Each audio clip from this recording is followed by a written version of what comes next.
Push record. It is.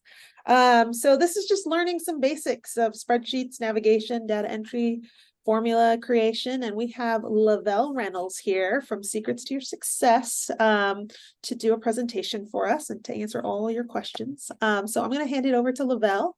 And then she'll start with her presentation. If you do have questions, you may want to put them down at the chat and I will try and flag them for Lavelle if they're during the presentation. But she said she will leave time as well at the end for people to ask her and work with her a little bit. So I'll hand it over to Lavelle. Thank you so much, Lavelle. Thank you so much, Diana. Hi, everybody. My name is Lavelle Reynolds. I'm so happy to be here to discuss Excel, which is one of my very favorite applications to work with. I've been working with it, I guess, since Microsoft started. So I'm just going to share my screen here and do presentation here. All right. So again, welcome and thank you for having me here. Just to explain who I am and where I came from, my name is Lavelle Reynolds. I'm the owner and founder of Secret to Your Success, Inc. And my company provides virtual administrative and back office management support for small business and nonprofits, including bookkeeping and payroll services. So my company is a corporation of small businesses, and we have 20 plus years of experience in the corporate level and management and support. We offer customized solutions. We specialize in process creation and management. We offer packages that flow with your budget and seasonality.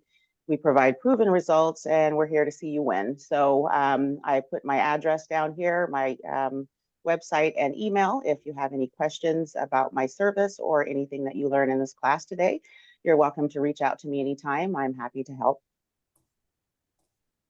So our agenda today, we're going to identify some primary goals. We're going to learn the difference between Excel and Google Sheets. We'll discuss the architecture of both, working with your spreadsheets, and some basic functions and formulas, and turning raw data into usable tools. And then we'll go into questions as well. Once I get into an actual spreadsheet where we're working with some information, feel free to ask questions during that time. I'm happy to further the information for you there. So primary goals for today. I want you to be able to leave here confident in the tools and architecture of Excel and Google Sheets.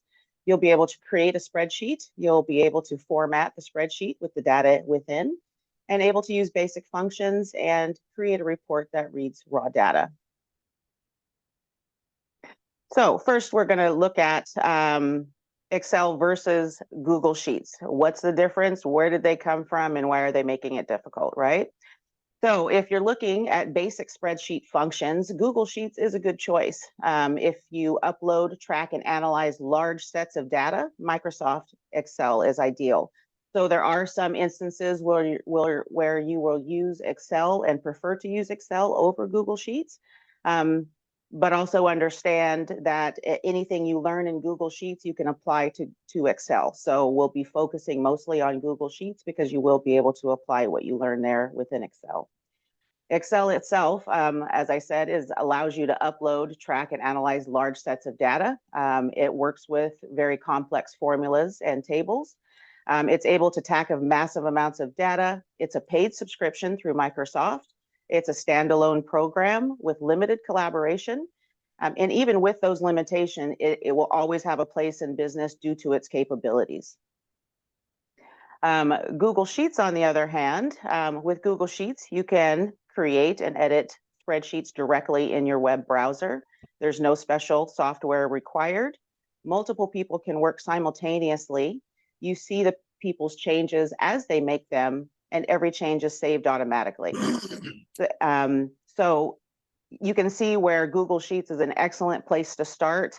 They've made it very basic for you. You don't have to know all of the big formulas and all the big things because Google has taken all of the things that you need to know and made it part of their suite of tools. The fact that it's free is even better. And the fact that you can collaborate is the biggest selling point for me with Google Sheets. Google Sheets does have synergy with Excel. So a lot of times you'll find yourself opening up Excel within Google Sheets, and Google Sheets accepts it, and that's how it's supposed to work. Excel and Google Sheets do work very well together. There are instances, however, when you might get an Excel spreadsheet, such as the ones from Measure 110. They're very complex. They have lookup data, and it would be preferred if you stay within Excel with those type of spreadsheets, okay? So if it's a smaller spreadsheet that you're creating that doesn't have protections on them, I guess that would be the thing that where you would determine, do I use Google Sheets? Do I use Excel? If someone sends you an Excel spreadsheet and it has all kinds of protections on it, then you don't want to convert that to a Google Sheet, just as a general rule. If they send you an Excel spreadsheet that is pretty basic in nature, it doesn't have a lot of things popping up at you asking you to enable things, then you're safe to use it within Google Sheets. And you can always convert it back to Excel. So they work really well together as a suite. So if you want to follow along and create a spreadsheet with me, you're welcome to do so. But to create a spreadsheet in Google Sheet, I recommend that you start in the Google Drive. And the reason for that is you can create a Google Sheet pretty much anywhere within Google using the dots. I'm not sure if everybody's familiar with the 9 dots of Google, but you can create a sheet, and I'll show you in real time when I get over to my spreadsheet what I mean by that. But you can create it within the dots, or you can create it starting in Google Drive. The reason that I prefer to start in Google Drive is because you can direct immediately where you want that spreadsheet to be saved in. Otherwise, if you create a Google Sheet, it's just going to put it in your drive randomly, not necessarily in a folder that you want it to be. So you're kind of forethinking about your file organization. I could do a whole class on Google file organization, happy to do that sometime, but just understanding where things are within Google Drive is very helpful. I find people lose their things a lot when they create them, and then they say, I created a spreadsheet and now it's gone. I don't know where it's at. It's potentially somewhere that you didn't intend to save it. So if you open up your Google Drive, open up a folder that you want the sheet to be stored, and then press the new button. And I'll show you an example of that shortly. If you're creating an Excel workbook, you would simply open up Excel, create your spreadsheet, and do the file save as to save your spreadsheet. Now, Excel, you have to save throughout. As you create your document, you want to hit save a lot because it's not saving automatically for you. In Google Sheets, everything is saved automatically. You don't have to hit the save button, so your work is protected, okay? Now, I'm going to go through a couple of slides with some screenshots here just to show you the architecture of spreadsheets, and then I'll get into an actual spreadsheet and we'll go over some of the nitty-gritty within them, okay?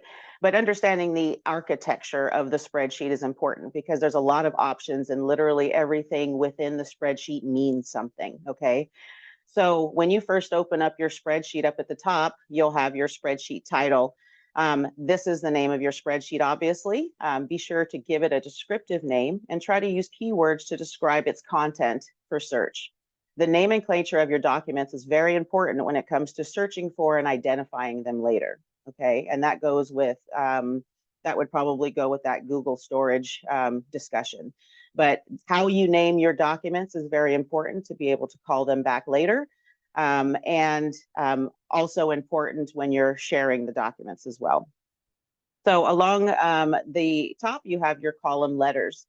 The letters help you know where you are in your spreadsheet horizontally. You can think of them as an x-axis for a grid. When referring to the cells, you designate them by column letter and row number, such as A1 or B2. The row numbers help you know where you are on the spreadsheet vertically. You can think of them as a y-axis for the grid. When referring to these cells, you would designate them the same way by column letter and row number, such as A1 or B2. Those pieces of information are very important as we go forward in identifying where you are on your spreadsheet. Now, the active cell, you'll see there with the blue box around it. This is the cell that you're using, and you can only use one cell at a time in Excel, okay, or Google Sheets. The content will show in the formula bar, which is up here. Can you see my cursor? I'm not sure. Great, thank you. So anytime you have a cell highlighted here, you can always tell what's going on with that cell by looking at this formula bar. Okay, I spend a lot of time in this formula bar because you can make changes directly to the cell in this formula bar as well as type directly into the cell. So a lot of times when you open up a spreadsheet and you don't know if it's a formula or a number, or you find that your formulas aren't calculating correctly, the first thing I would do is click on the cell and look into this formula bar to make sure that it is calculating what I want it to calculate, okay? Now the sheet tabs along the bottom here, you'll see the sheet 1, sheet 2. Those sheet tabs is what makes your spreadsheet as a workbook, okay? So you can look at Excel as the same thing as if you had a binder sitting in front of you, and in that binder you had tabs. These tabs along the bottom is basically the same thing. So if I was doing an annual report, I might have the first tab be January, February, March, April, and so on. Okay, so that way you're creating a workbook for an entire year, with each month separated. Okay, so sorry. Now the menus along the top. The menu is where you will find options to work with your files, such as rename, share, print, and the data within it, such as formatting or inserting a pivot table. The toolbar just underneath it enables quick access to the most common things, such as number formats and cell borders. And then further, there's a context menu, which happens when you right-click on any cell. It will bring up a context menu of actions for the active cell. In this example here, the context cell is for D1, and you can tell this because the sheets outlined D1 with a blue border, and the name manager right here says D1. So again, we're back up on this formula bar. You see this area over here will tell you where you're at in the spreadsheet, okay? So you don't know where your cursor is, you can always look here and to find out where it's at in the formula bar. The formula bar, the name box, and Explorer. The name box displays the name of the active data location. It could be a single cell reference, as shown here, where the cell reference is E7, or it could be a range of cells. In addition to displaying cell references, you can use this box to create named ranges. That named ranges we won't discuss today, we'll discuss in the maybe 102. The formula bar shows the content of the active cell, and you can pull that bar down to display multiple lines. You can use this bar to get a better view of your formulas. And sometimes when you get a spreadsheet and it has a bunch of writing in one cell and you can't see it all, or you might want to make a change, you can make your change directly in this area down in the formula bar. Now the Explore button down here, they have since changed it since I made this spreadsheet or made this presentation. You'll find it under the Tools button or the Tools menu option. The Explore button exists in Google Sheets and Google Docs, and it allows users to ask questions about the data. So it's a little help guide. You guys remember the pencil from earlier versions of the paperclip? Remember the paperclip that used to jump up? Am I aging myself? So the Explore button gives you a little helper when you need it. It allows you to ask questions about the data. You can type things such as, what is the sum of units for the item of pencil? If you don't have the Explore button on the bottom, again, you can find it in the tools. Now, file information along the top, you'll find a star up there. That star is used to favorite an item. It makes the file show in the starred location in your Google Drive. And you should do this for your most important files that you need to find right away. Number 2 there is an icon that allows you to move this spreadsheet from its current location.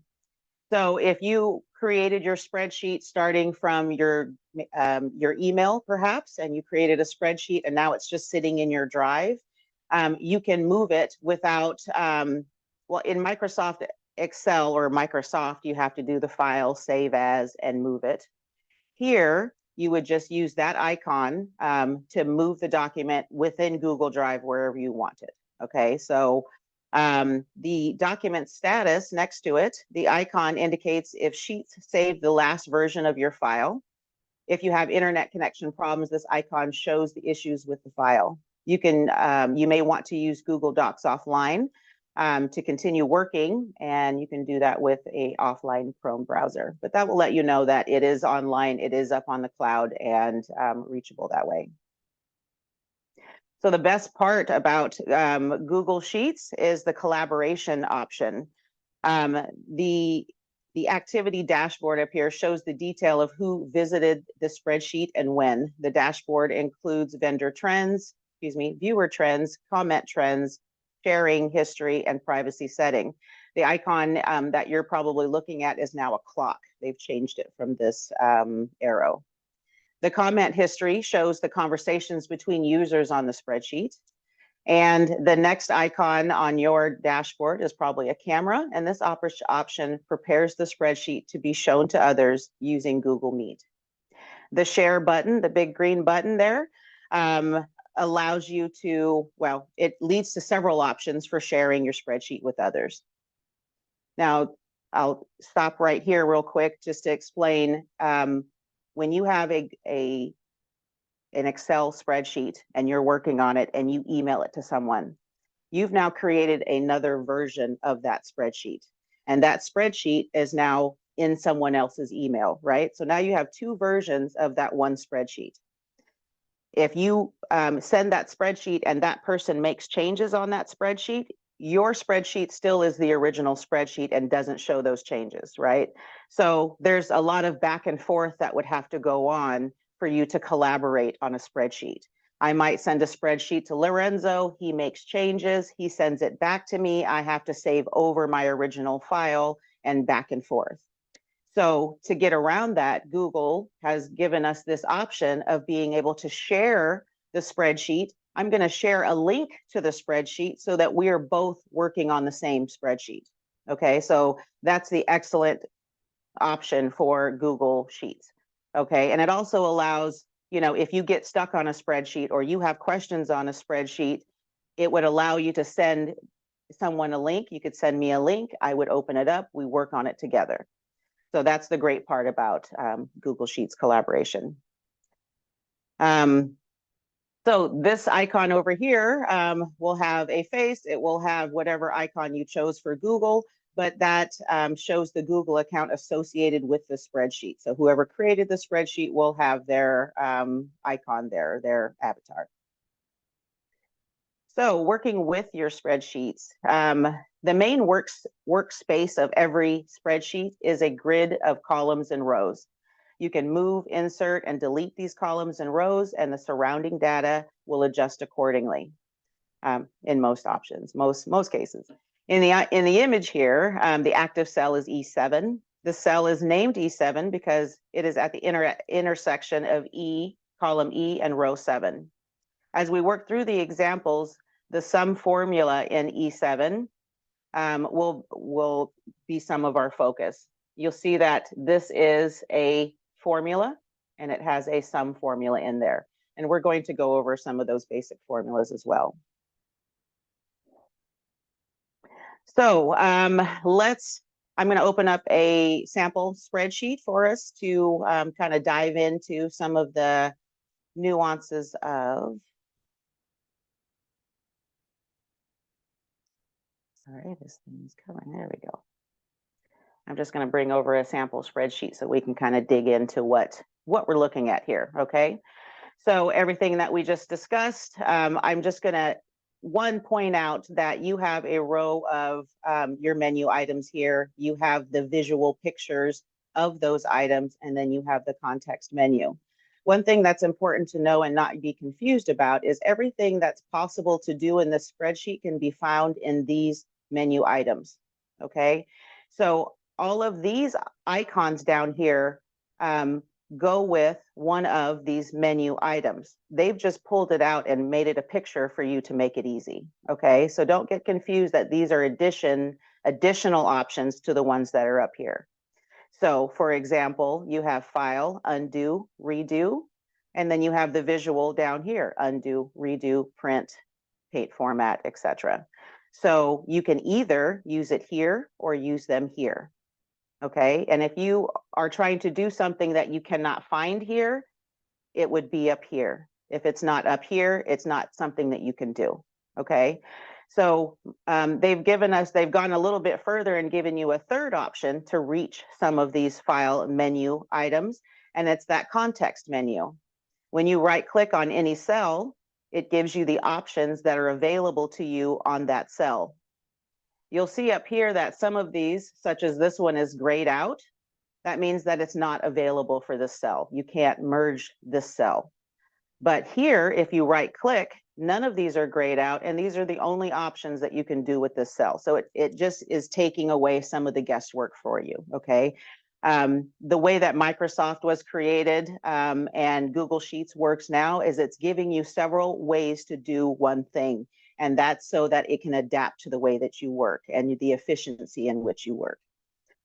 There's actually another option that you can use once you're advanced, and it would be keyboard shortcuts.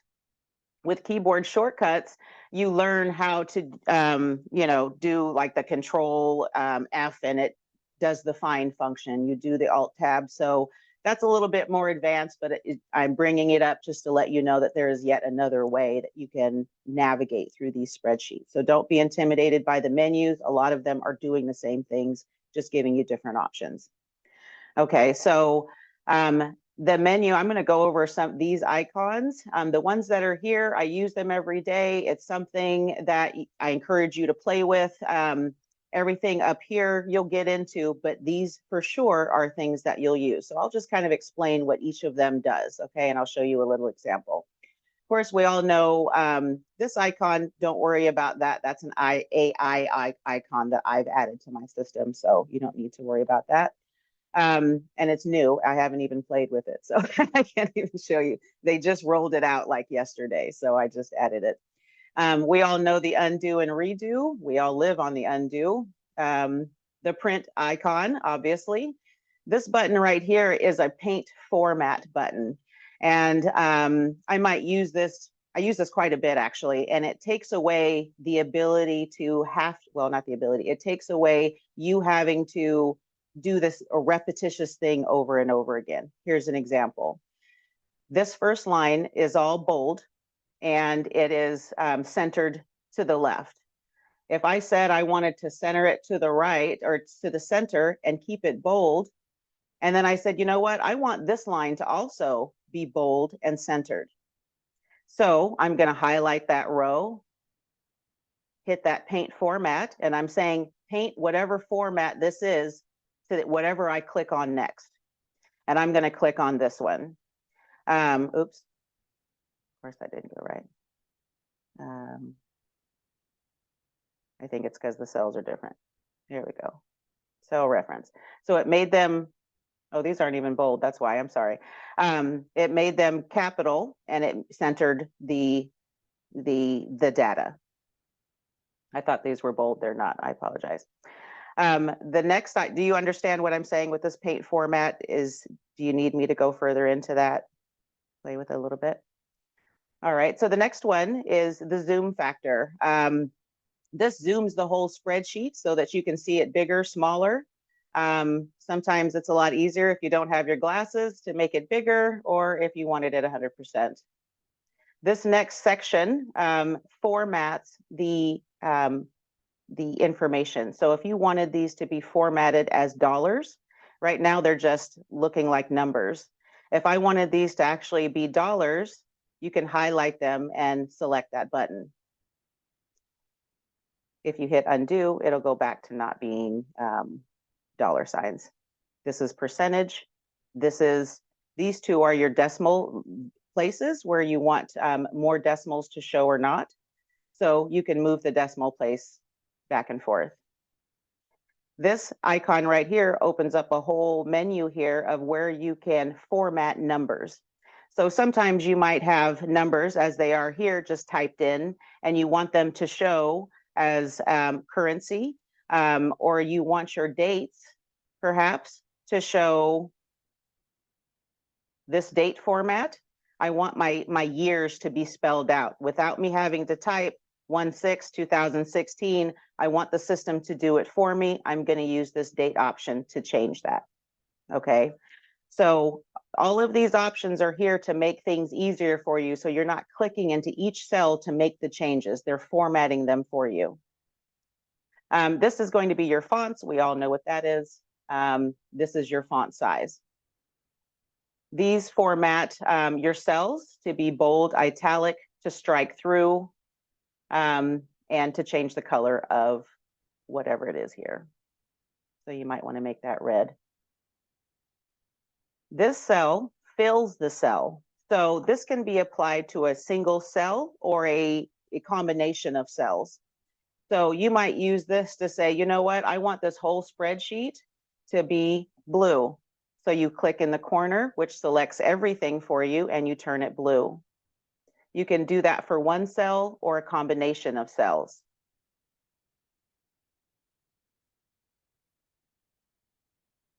The borders line allows you obviously to put borders on your spreadsheet. One tip I have for here is understanding that these borders are layered. Okay, so what I mean by that is you apply them as, if you say, I want the 4 of these to have lines only in between, but not around it.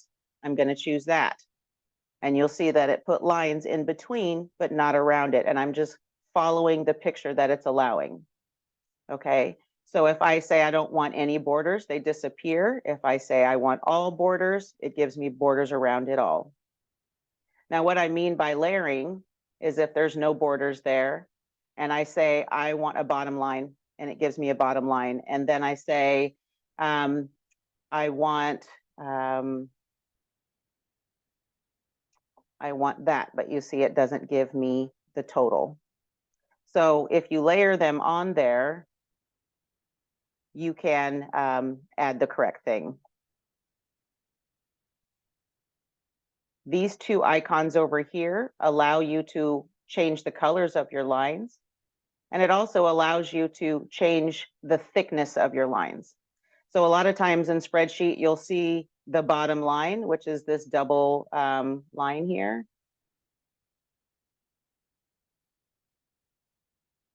Double line didn't show up.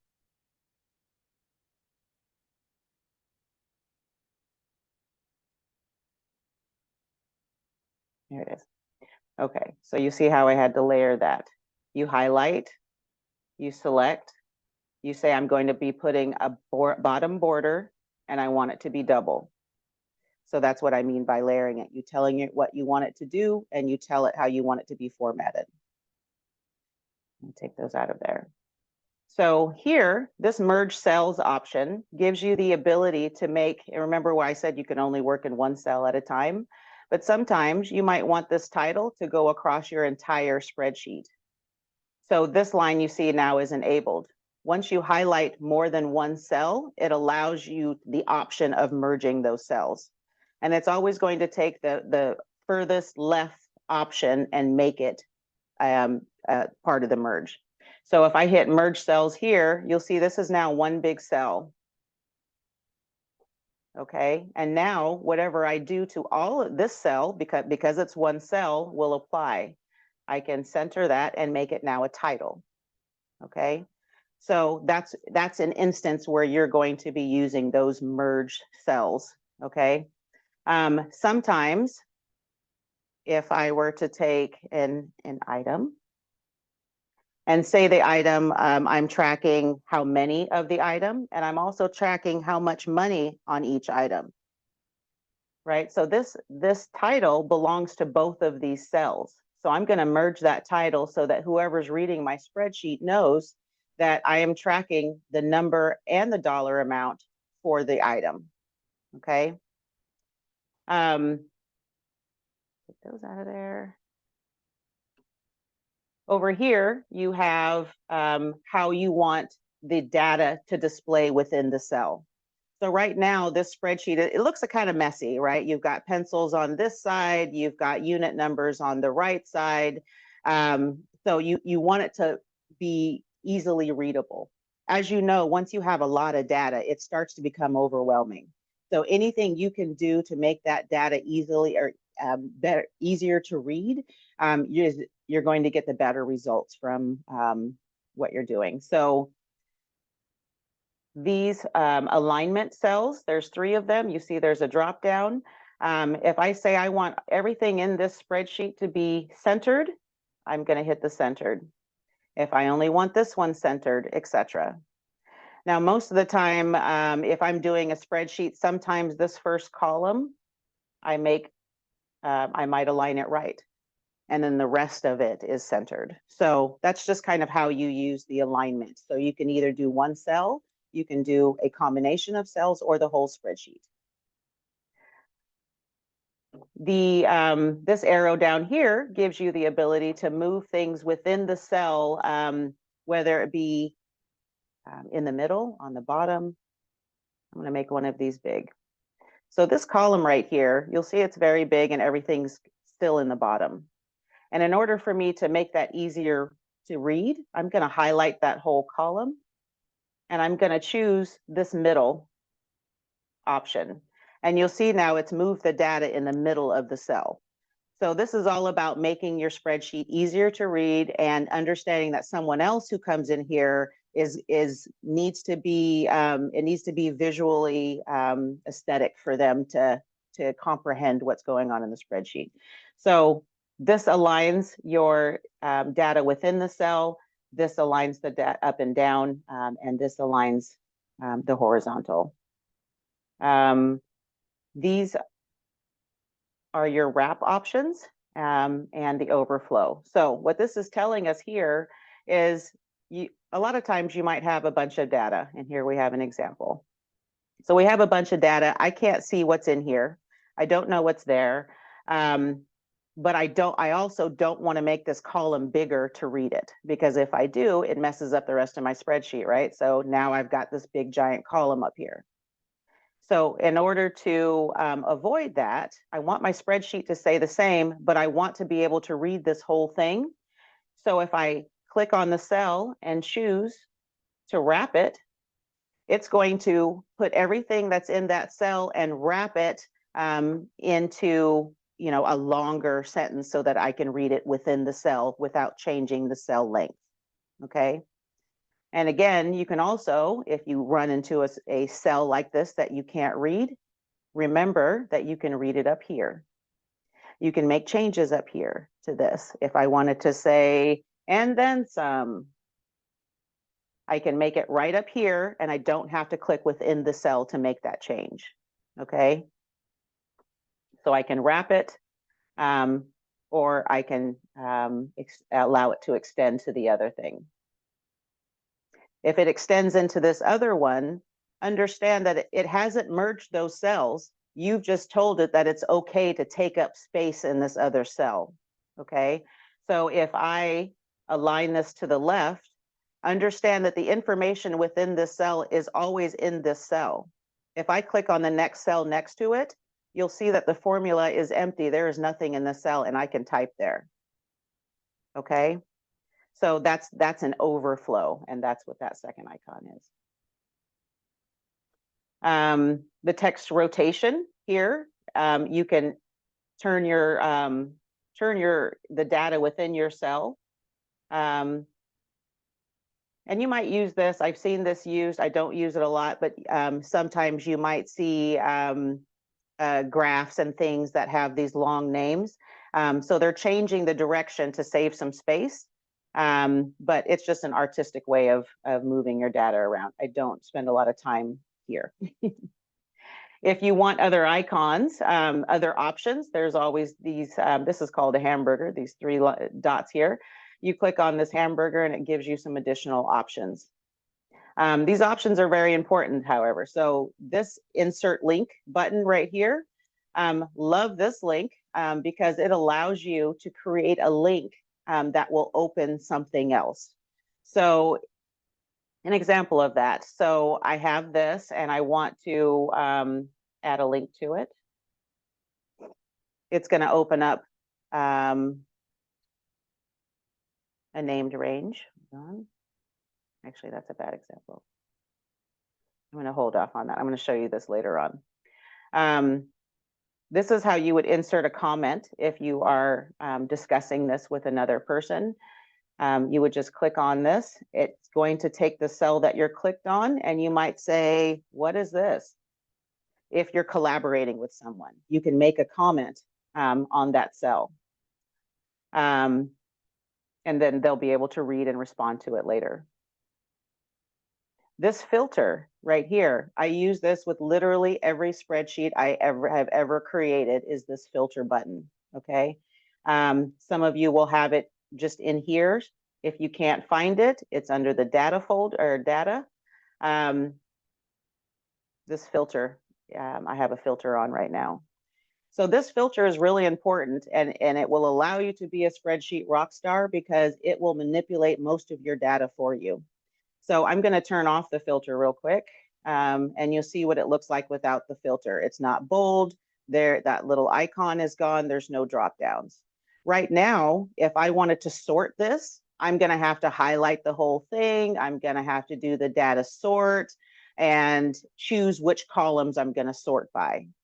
This filter option takes all of that guesswork away from you, and you just highlight your title row and you say, I want you to filter whatever's in this row, okay? And you see when I turned on that filter, it gave me a green line. This green line says that I'm filtering down to this number, okay? So if you ever have your filter on and you feel like it's not sorting everything, all you need to do is turn it off and turn back on, and it will choose all of the data. And it's going to go until it gets to a blank spot. That's how it knows when to stop. That's how it knows when to put that green line in there, is there's a blank spot. There's nothing else for me to filter. So this is where I'm stopping. Okay. So you'll also notice that it did include my formula, which is not ideal. And I'll show you how to get around that as well. These filters, if you click on them now, you'll see it gives you options. You can now sort the entire spreadsheet by this column without having to highlight that whole spreadsheet, go to data, then sort and choose your columns. So again, I highlighted the title, I turned on the filter, I clicked on the filter, and now I can sort my spreadsheet based on what's here. I can sort from Z to A to Z. I can sort by the color. I can filter by a condition that I create. I can filter by the values. Just for the 101 purposes, these two sorts are what you're going to be using right away. And the ability to filter through these is what you'll use right away. You'll see that this filter has a select all and a clear option. If I clear it, I'm saying that I don't want it to choose anything, okay? Meaning the data is still there, I just don't want to see it, okay? And you'll see here that my drop down has now become a little filter icon. That tells you that this spreadsheet is being filtered by this column, okay? So if you ever accidentally put a filter on and then everything disappears, this is what's happened, is that you've told it that I don't want to see anything. So I can either, I want to see everything, I don't want to see anything, or I only want to see the instances that are for this date.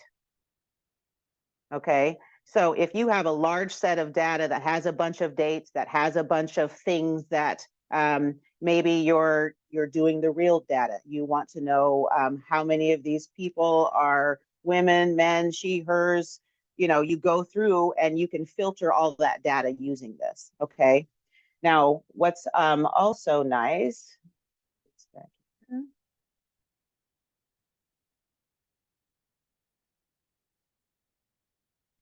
the filter,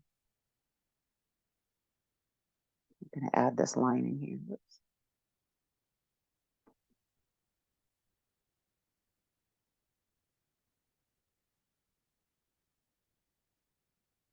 I'm just creating another instance of 1/6 so that we can see what the filter looks like. So if I clear, say I want you to only look at what I choose, which is 1/6, it's only going to bring me 1/6. It's going to filter out everything that doesn't fit into that criteria. What's also nice is when you're in here and if you highlight both of these things and you just want to know a quick number, what are we talking about on unit cost just for these pencils on 1/6? If you highlight these, you'll notice that this little icon pops up down here in the corner, and this is a great quick reference. It will tell you what those things add up to.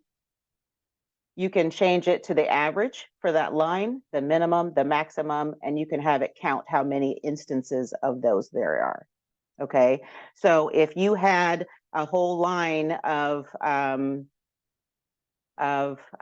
information, such as I need to know if I had this filtered by all the men who have come through my door, and these are the costs associated with them, and then you can see how many there are. I love this little area down there. Okay, so that's the filter. I could talk all day. I love it. I use it for literally everything. There's not a spreadsheet in my box that does not have a filter on it. Otherwise, you're doing everything manually. So nobody has time for that, right? So let's select all of those. All right, and then these two down here, you probably won't use much, but they are here to create a filter view, and these are your functions, which I'll cover here shortly. I'm not covering everything because, again, in this seminar, I just want you to be able to understand the architecture, understand what you're looking at, and be able to create a basic spreadsheet and understand what it looks like when someone sends you something that has a filter and you can't find data. Okay, so one of the other things that is important to understand is the ability to add lines and to take away lines. Well, actually, let me back up. I had mentioned this guy down here. This formula down here is being included in my filter. Okay, and that's not ideal because what's going to happen is if I do this Z to A, guess what happens? It took my formula and put it up, it sorted it with the data, and that's never ideal. Okay, so as a best practice, and I never put calculations at the bottom of data. Okay, because as you add lines and subtract lines and move things around, your formulas are getting lost in all of that data. Okay, so if this was my spreadsheet, I would actually put all of my calculation data up at the top. Okay, so in order to add a line within either Excel or Google Sheets, if you highlight the line or lines, maybe you want to put 5 lines. I'm going to do a few lines, and I'm going to right click, which opens up my context menu. And it says, you highlighted 5 lines. I assume you want to put in 5 lines. Yes, I do. So now it's moved everything down and given me some space up here.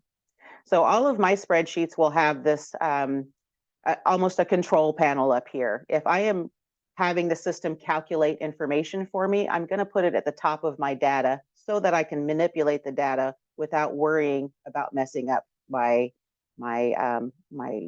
formula. And you'll see here now the formula is all confused. It was adding up things. You moved me around. Now I don't know what it is, and it's turned into this reference. And this reference is telling you that it's saying that I don't know what I'm supposed to do now. You moved me too much. Okay, so that's one of the reasons I don't do that. If I were to create this, I would put it at the top, and I would have my totals up here, and I would have it calculate. Oops. I would have it calculate. Now, if I manipulate, if I add lines, if I delete lines, this isn't being affected by any of that movement, okay? And I think that's where a lot of people will get lost with, where did my totals go? Why do I have these references down here? Is because you have them as part of your data, and you want to separate what you want to report from your raw data. Okay, so ideally, Excel will just have a bunch of information in it, and then you have this dashboard that cleans it up real nice for you. Okay, so you saw how I added lines. I've obviously added too many lines. You can delete lines by doing the same thing. Right click on the row number and choose delete row. And you can do several rows that way or not.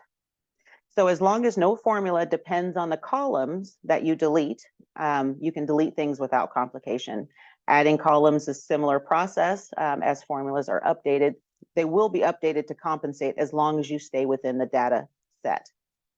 So what I mean by that is, do you have to have everything up here? No, it's just the best practice. It's just kind of how I do things. If you choose to have this down here, which is fine, let me put it back. What I'm saying here is that I can say, oh, I forgot to add something. As long as I add something before this guy, he's going to include it in his numbers. Okay. So if I add a row and I say that there's $2 here, you'll see that my formula will adapt and change for me. Same thing with this one that I put up here.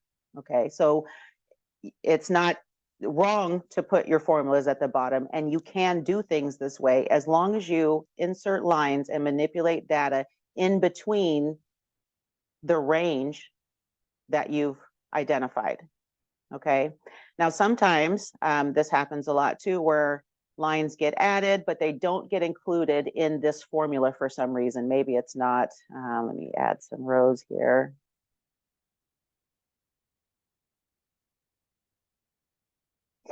So you see, I put this $3 here. It didn't calculate that. It's still at the original 2098, okay? And the reason that it didn't include that is because I never told it that I was expanding the range. If I would have inserted a line in between here, it would have said, oh, okay, it's within my range still. It's within that 7 through 12 range. If it's outside of that range, I've added a line. It doesn't know it's here. It's still calculating that original bunch, and there's my $3. So now I'm saying that, oh gosh, I need it to calculate all of this. There's a couple ways you can do that. Up here in the formula bar, as I said, that you can manipulate anything in this formula bar, manually. So if I highlight that 12 and say I want it to go to 14 because that's when the end of my data is, I'm just going to highlight that 12 and type 14 and hit enter. And now it's including all of those things. Okay, so that's one way, is you can manually do it within the formula bar. The other way is just to redo the calculation itself.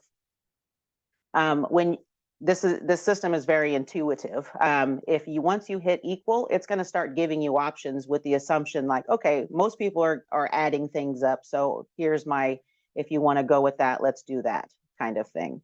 Or you can just type it in and include everything. So a couple different ways, and I'm going to go into formulas a little bit more going forward, but I just wanted to identify what happens when you add a line or you add a space in between your formula and why it's not calculating everything. Okay, so you need to manipulate that formula to always read. And that's another reason why it's really nice to have these up here, because you don't have to go through that. You can always change your formula. And I usually, if I have a dashboard up here, my end rows will always be 200. And when I do that, that gives me the ability to do anything I want down here. I can add 100 lines of data without having to change my formula. It's always going to calculate anything within 7 to 200, rows 7 to 200. So that's another way of getting out of these errors that you might run into. Okay, so what happens when you delete a cell? If I select this cell, and you have some options here, I'm going to right click and bring up my context. You have this option to delete the cell. And the system is going to ask you from there, if I delete this cell, what happens? Do you want me to delete this cell and shift everything to the left? Or do you want me to delete this cell and shift everything to the right? Because something's got to be there. It's not going to just disappear and be a blank hole, right? So if I delete this cell and shift everything up, you'll see here that it deleted that cell. It took my 2 lines and it created a blank one on bottom. And it also messed up my calculation.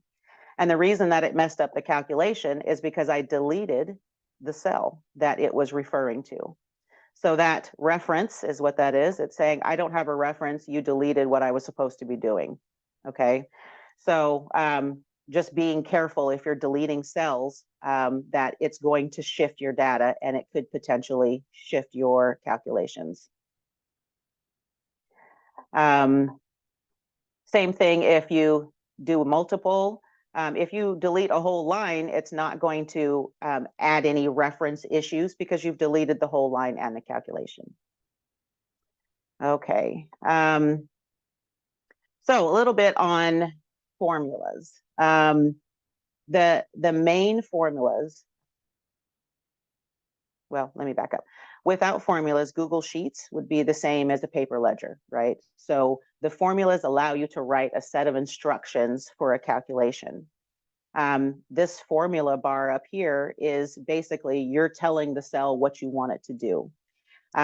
This FX right here tells you that this is where you're going to put your formulas.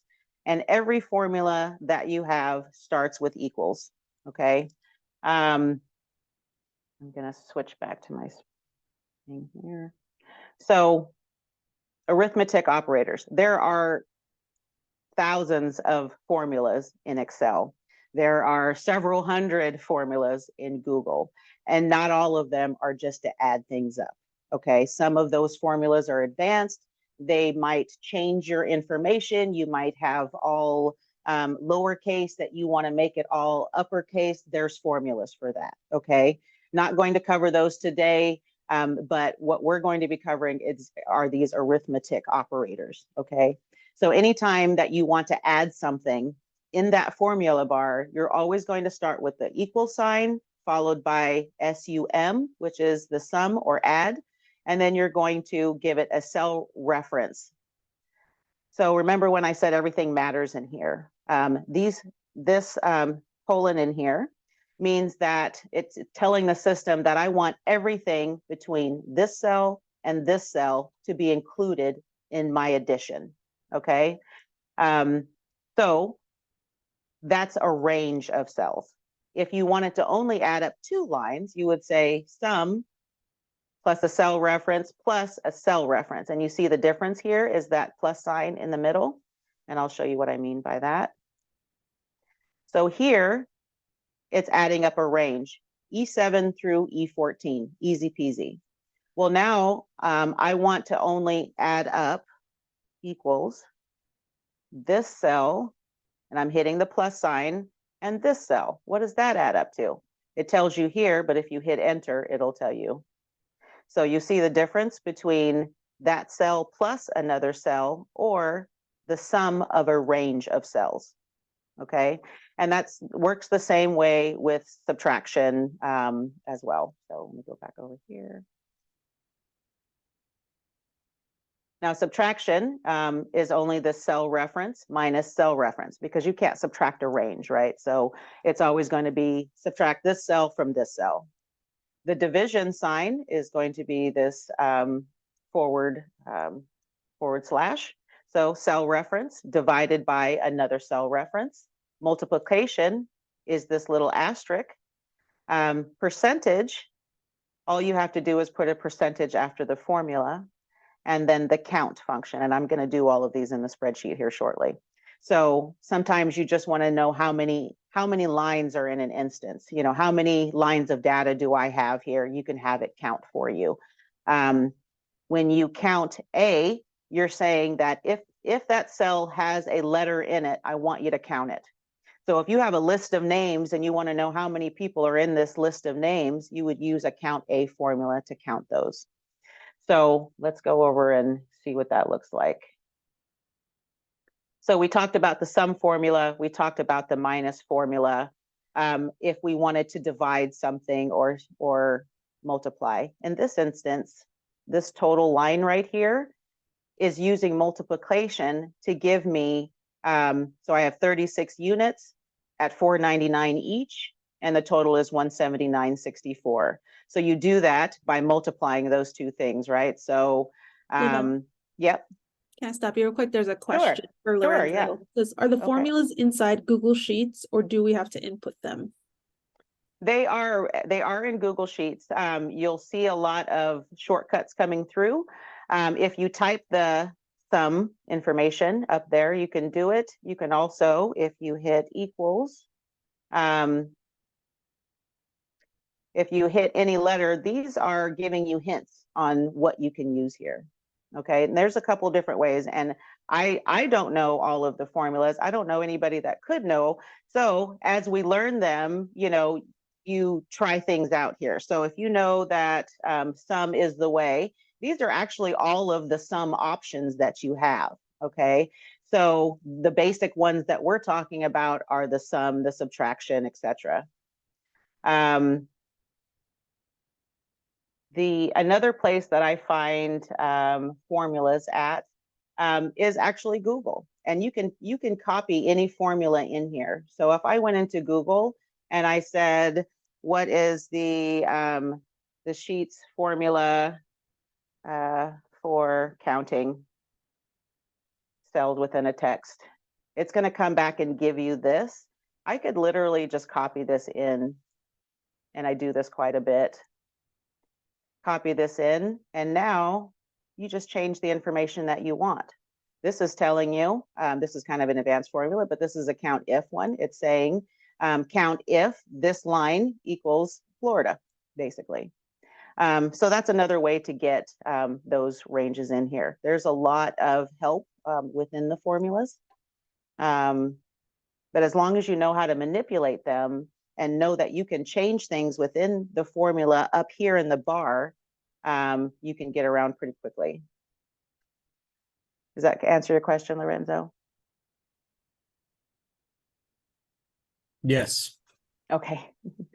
All right. I'm always looking for the shortcut. Oh yeah, me too. I tell you what, I always say I work really hard so I don't have to work hard, and Excel, it definitely allows that.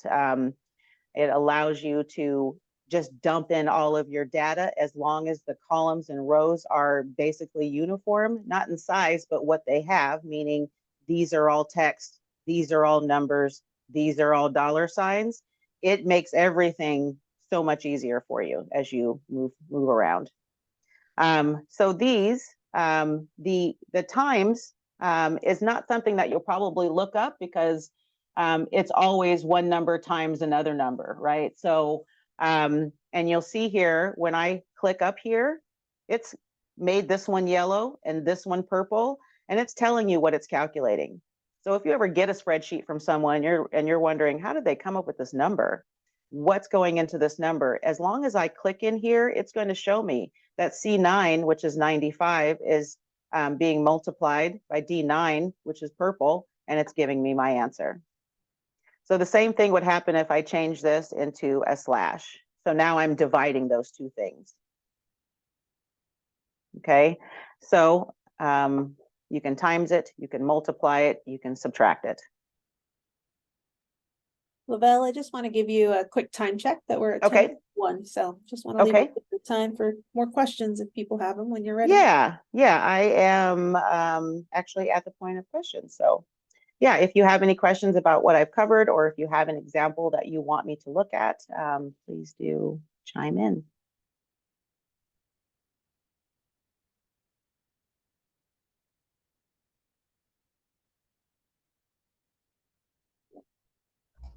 Will you send this I have recording to emails?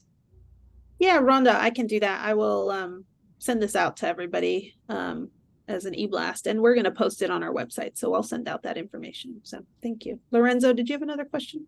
I did. Let me make sure I'm unmuted.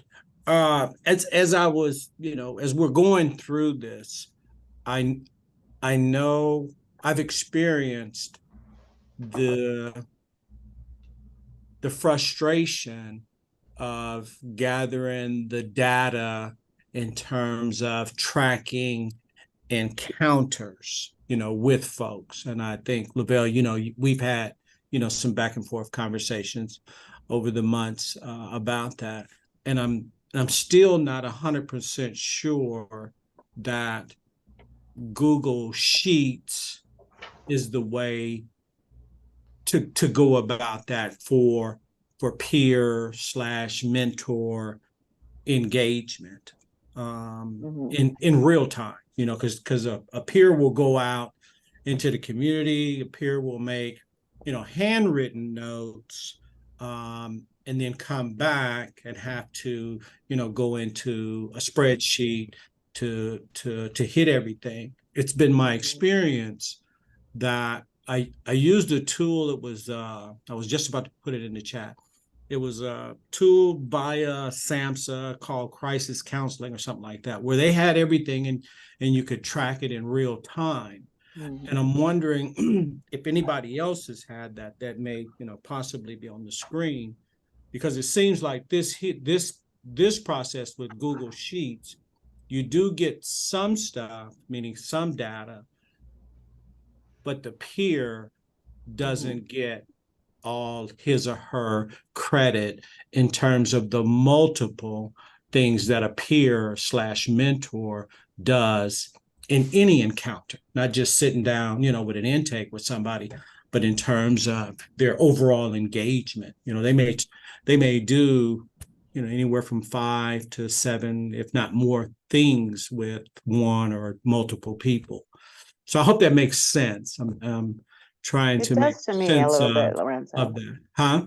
Yeah, it does to me, only because I've worked with your data and I know kind of what you're talking about. And the tool Yeah. that we recently created for you all is a tool that tracks data by mentor and by service. Okay, so Excel or Google Sheets is ideal for that. So that tool that we created is ideal for what we're using it for. Now, what you're talking about is being able to document your encounters with your clients and being able to run reports and saying that Lorenzo met with this person 4 times and gave them these 4 things, right? And that's what you're kind of at. And I think using one of those clinical type of services that you're talking about, and how we would use Excel with that is, as your mentors are putting that data in, it's going in as raw data, right? And so we take that raw data and export it and throw it into Excel so that we can manipulate it. So you're talking kind of about 2 different systems that will eventually be used together. Can you use Excel by itself in business? Absolutely. Can you use Excel in conjunction with whatever systems that you might purchase out there to run your business? Absolutely. If you're using QuickBooks, a lot of times you're exporting the data from QuickBooks to throw it in Excel so that you can manipulate it and change it and run your own kind of reports. So in your instance, we're using Google Sheets to manipulate and analyze the data that you guys are going to be putting into whatever system that you choose to use. Does that make sense? It does. Yeah, it does. Yeah. So your mentors shouldn't be in the spreadsheet. That spreadsheet is really only for reporting and for you as the mentor supervisor to be able to manage your team, knowing the information that you have within that sheet. So you could say that your mentor, gosh, this one's seen 30, this one's seen 10, and I know that quickly because I created the spreadsheet that dumps all this data in. So you'll use it in conjunction would be my answer. Yeah. As I said, look, I'm getting there. Yeah. Thanks for your question. Does anybody else have any other questions? I don't see a hand raised, or someone can just jump in. I got one more. I was always under the assumption that Microsoft and Google were not user-friendly to each other. And if I heard you correct, starting off, they are. Is that true? Yes, they absolutely are. Google Sheets was created with Microsoft in mind. Okay. They do have a synergy, meaning that if I sent you an Excel spreadsheet right now and you open it up in Google Sheets, which happens a lot, And how that happens is I've emailed you a spreadsheet, you opened it up, you might have saved it in your Google Drive and then reopened it. And now the system is saying, hey, this is an Excel spreadsheet. Do you want me to convert it to a sheet? And it will pop up there on the top and say, hey, do you want me to convert this? You say yes, it now becomes a Google Sheet. Now you can convert it back to Excel, or you can just choose to leave it in Excel and do your work within it. Where it starts to bump heads with each other is when you have an Excel spreadsheet that has a lot of information in it that's looking up other things.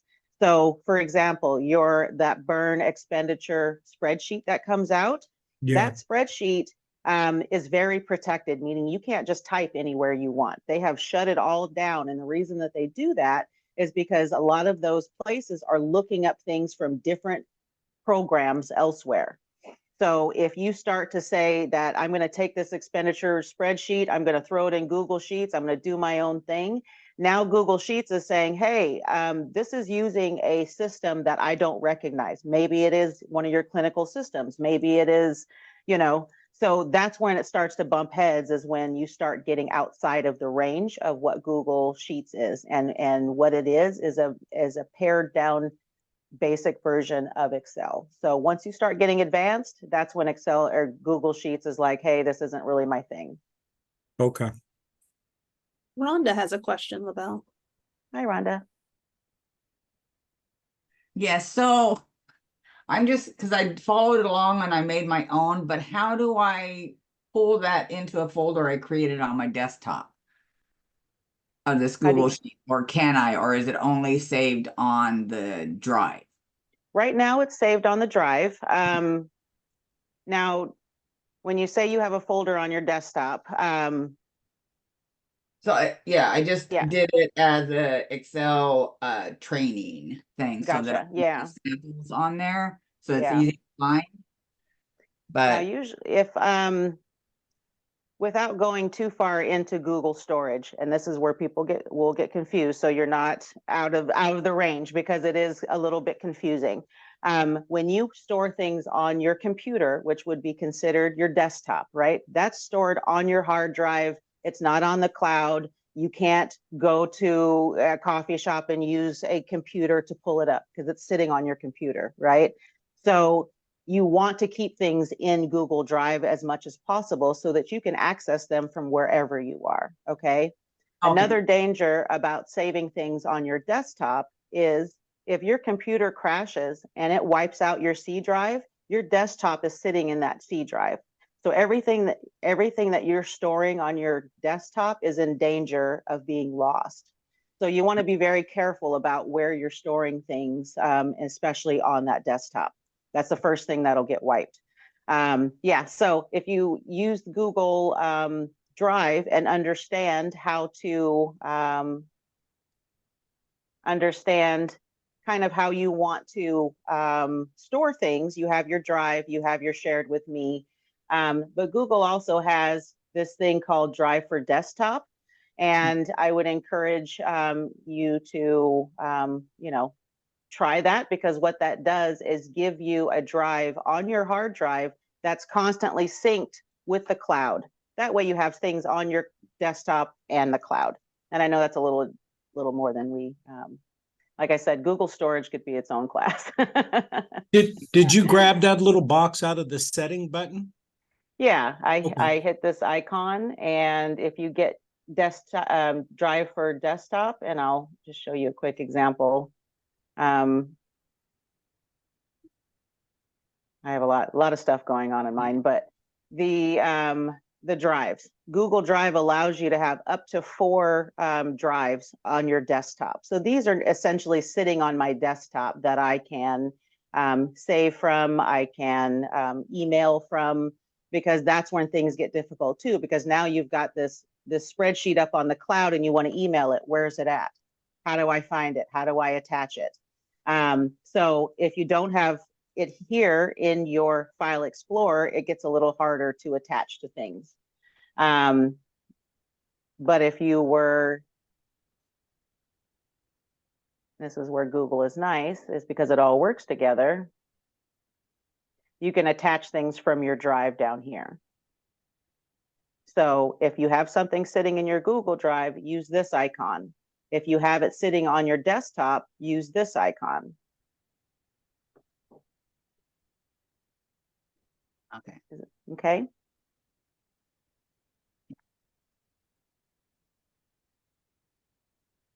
Thank you. Any other questions?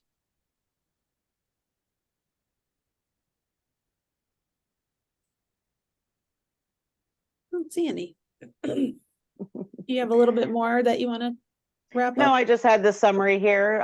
Just pretty much that both of these options offer numerous benefits for users across various industries. So it doesn't matter what industry you're in, both Google Sheets and Excel can work for your organization.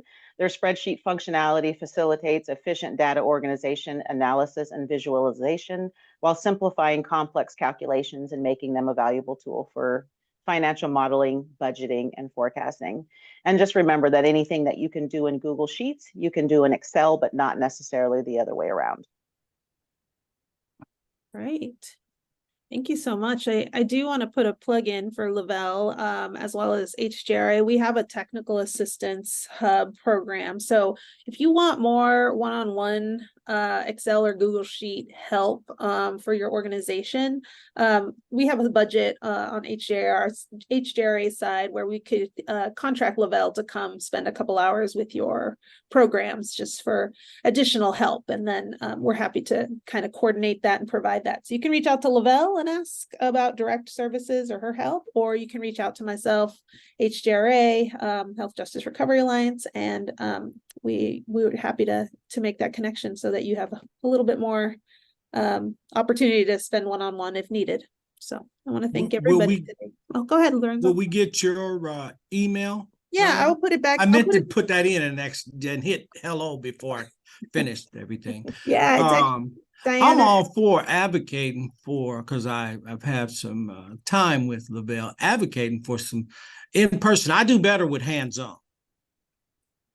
I think a lot of us do. If there's a budget for it, that's what I'm advocating for. You know, the hands-on helps me better than, you know, just kind of seeing it. The mistakes is what helps me. Yeah, I hope that makes sense. You know, yeah. trying to keep up with you young people. I put my email, diana@healthjusticerecovery.org. It's in the chat. And then I will follow up with this recording to everybody who signed up on the Zoom invite list. So you should receive this, and then it'll also be on their website. So thank you so much, Lavelle. We really appreciate your time. I learned some new stuff, and I hope everybody else did as well. But don't feel free to reach out if you want more context or more information, and we'll bring back Lavelle at a later date for 102 and something else she can teach us. So thank you so much, everybody. So much. Thank you, Lavelle. Thanks, Thank you. Lavelle. You're so very welcome. Thank you. I hope it helps. That was very informative. Thank you.